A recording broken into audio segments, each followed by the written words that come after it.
تو یزید نے جب لوگوں کے تیور دیکھے اور بدلتے ہوئے حالات دیکھے تو اس نے تعصف کا اظہار کیا اور کہا اللہ برا کرے ابن زیاد کا، وہ امام حسین کو میرے تک پہنچنے دیتا تو میں ان سے اچھا معاملہ کر لیتا۔ کچھ لوگ اس سے یزید کو بری الذمہ قرار دینے کی کوشش کرتے ہیں، لیکن یزید کے اپنے حکم سے سب کچھ ہوا۔ ابن اسیر نے لکھا ہے کہ جب یزید مرا تو ابن زیاد دمشق آ رہا تھا، اس کے ساتھ مسافر بن شریح بھی تھا، تو اچانک وہ کچھ سوچنے لگا۔ تو مسافر بن شریح نے کہا کہ ابن زیاد میں تمہیں بتاؤں تم کیا سوچ رہے ہو؟ کہا بتاؤ۔ کہا تم یہ سوچ رہے ہو کہ میں نے نواسہ رسول کو شہید کیوں کیا؟ تو کہنے لگا کہ یہ مجھے یزید کا حکم تھا، اور اگر میں نواسہ رسول کو شہید نہ کرتا تو وہ مجھے قتل کر دیتا۔ اور جب مسلم بن عقبہ کو مدینہ المنورہ کی حرمت کو پامال کرنے کے لیے اور حضرت عبداللہ ابن زبیر رضی اللہ تعالیٰ عنہ کی خلافت کے اعلان کے بعد مکہ المکرمہ پر حملے کے لیے جو یزید نے بھیجا، تو اس سے قبل اس نے ابن زیاد کو کہا کہ یہ کام تم کرو۔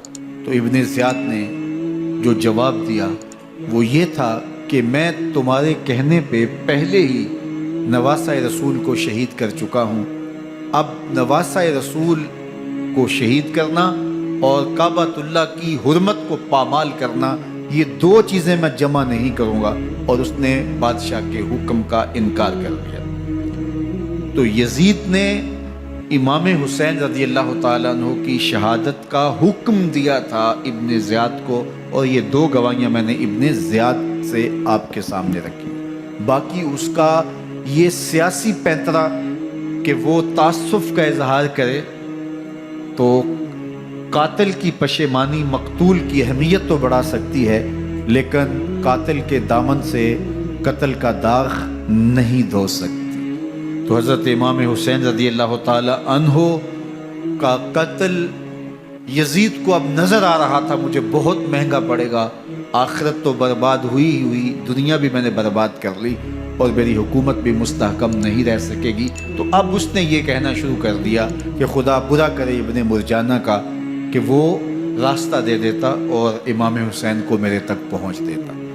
حضرت امام زین العابدین سے اب وہ لجاجت کرنے لگا اور کہنے لگا کہ حضرت آپ کچھ ارشاد فرمائیے۔ تو آپ نے تین چیزیں ارشاد کی۔ آپ نے فرمایا ایک تو ہمیں خیریت سے مدینے بھیج دو، اور دوسری بات کہ قاتلان حسین کو ان کے کیفر کردار تک پہنچاؤ، اور تیسری بات مجھے دمشق کی جامعہ مسجد میں خطبہ جمعہ کی اجازت دو۔ اس نے کہا کہ خطبہ جمعہ کی اجازت بھی دیتا ہوں، آپ کو خیریت سے مدینہ المنورہ بھی روانہ کر دیا جائے گا، لیکن قاتلان حسین کو کیفر کردار تک پہنچانا یہ میرے بس میں نہیں ہے، یہ ممکن نہیں ہے۔ اب مجھے بتائیے حاکم وقت ہو اور اتنا بڑا سانحہ اور واقعہ ہو گیا ہو تو وہ وہیں کھڑے کھڑے معذرت کر لے کہ یہ اس بات کو رہنے دو، تو اس کا مطلب سمجھنے میں کسی بھی باشعور شخص کو دیر نہیں لگتی۔ اسے چاہیے تھا کہ وہ کہتا کہ میں اس کی تحقیق کروا کے جو بھی مجرم ہے وہ کیفر کردار تک پہنچے گا، اور آپ نہ بھی کہتے تو یہ میں کرتا کیونکہ میں حاکم وقت ہوں، لیکن اس نے فوراً کہا کہ یہ ممکن نہیں ہے۔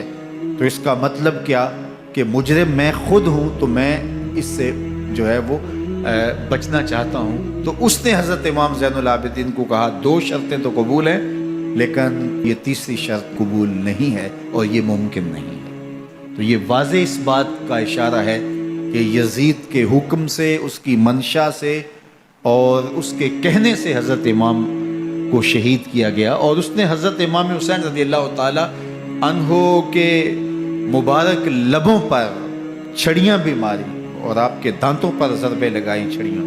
وہ تو ایک صحابی وہاں موجود تھے جو کھڑے ہو گئے، انہوں نے کہا ارفع ھذا القدیب عن ہاتین الشفتین، ان ہونٹوں سے چھڑی ہٹا لے، میں نے ان آنکھوں سے رسول اللہ کو یہ ہونٹ چومتے ہوئے دیکھا ہے۔ جس طرح ابن زیاد کے دربار میں ہوا تو یہاں بھی ہوا۔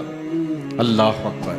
تو یزید اپنے تئیں خوش تھا، لیکن لوگوں کے احتجاج کی سکت نہیں لا سکتا تھا کہ نواسہ رسول کو شہید کر دیا گیا، تو وہ یوں اپنی بات کو چھپانا چاہتا تھا اور بات ابن مرجانہ ابن زیاد پہ ڈالنا چاہتا۔ لیکن ابن زیاد کہتا ہے کہ اگر یزید کے کہنے پہ میں امام حسین کو قتل نہ کرتا تو میں قتل کر دیا جاتا، اور میں غزوہ کعبہ اور قتل امام حسین دونوں کو جمع نہیں کر سکتا، لہٰذا اب میں یزید کا یہ حکم نہیں مانوں گا، اس نے پہلے مجھ سے بہت بڑی زیادتی کروائی۔ یہ تاریخ کی معتبر کتابوں کے اندر موجود ہے۔ اب یزید نے کہا دو باتیں مان لیتا ہوں، آپ کو مدینہ المنورہ بھی رخصت کر دیتے ہیں، اور دوسرا آپ کو مسجد دمشق میں خطبہ کی اجازت بھی دیتے ہیں۔ اللہ اکبر۔ یہ وقتی تصرف تھا اس کا، ورنہ یہ کون ہے اجازت دینے والا؟ ممبر تو حسین ابن علی کے نانے کا ہے۔ خیر، مسجد دمشق میں گئے، لوگوں کا ہجوم تھا، حضرت امام زین العابدین ممبر پہ جلوہ فراز ہوئے۔ خطابت تو ان کے گھر کی لونڈی ہے، تو جب آپ نے کھڑے ہو کر کے خطبہ دیا اور فضائل و مناقب اہل بیت بیان کیے، لوگوں کے سینوں کے اندر آتش محبت اہل بیت کی جوش مارنے لگی۔ یزید ڈر گیا کہ اگر کچھ دیر خطبہ جاری رہا تو کہیں ایسا نہ ہو کہ لوگ میرے خلاف اٹھ کھڑے ہوں، تو اس نے مؤذن کو اشارہ کیا اور وہ اذان دینے لگا۔ تو اس نے کہا اللہ اکبر اللہ اکبر، تو حضرت امام زین العابدین نے کہا اس میں کوئی شک نہیں کہ اللہ سب سے بڑا ہے۔ پھر کہا اشہد ان لا الہ الا اللہ، تو امام زین العابدین نے فرمایا کہ ہم نے اس بات کی اپنے خون سے گواہی دی ہے کہ اللہ کے علاوہ کوئی معبود نہیں ہے۔ پھر اس نے کہا اشہد ان محمد رسول اللہ، تو حضرت امام زین العابدین نے یزید کی آنکھوں میں آنکھیں ڈال کے کہا یزید دیکھ، اذان میں تیرے نانے کا نام ہے یا میرے نانے کا نام ہے؟ تو حسین ابن علی رضی اللہ تعالیٰ عنہ کا نام کبھی بھی مٹنے والا نہ زیاد کا وہ ستم رہا، نہ یزید کی رہی وہ جفا، رہا تو نام حسین جسے زندہ رکھتی ہے کر۔